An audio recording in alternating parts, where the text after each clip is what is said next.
திராவிட முன்னேற்ற கழகம், அம்மா அடிக்கடி மைனாரிட்டி கவர்மெண்ட்டும்பாங்க. சொல்லுவாங்க. அதிகமா யூஸ் பண்ற வார்த்தை அந்த வார்த்தை. தேசிய கட்சியோடு கூட்டணியில் பயணித்தது 5 வருடம். அதே போல அதிமுகவும் பயணித்திருக்கிறது.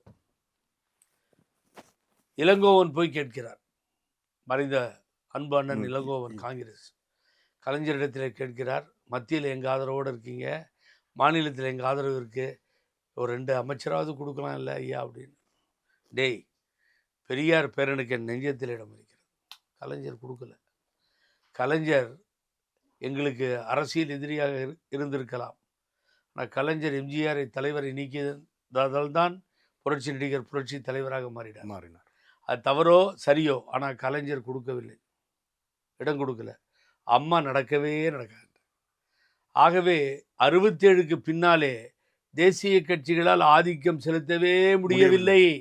இந்த மானங்கெட்ட ஜென்மங்கள் இன்றைய தினம் இரட்டை ஆட்சி, 2 பேர் சேர்ந்து 2 இன்ஜின்கள் சேர்ந்து போகும் என்பதை பேரறிஞர் அண்ணாவிற்கும் தந்தை பெரியாருக்கும் புரட்சி தலைவர் எம்ஜிஆருக்கும் செய்கின்ற துரோகம், அம்மாவுக்கு செய்கின்ற துரோகம். சொல்லிட்டு எழுச்சி போயிட்டார் அவர் பிரதம மந்திரி. ஒன்றும் பண்ண முடியாது, காலை தான் தேடணும்.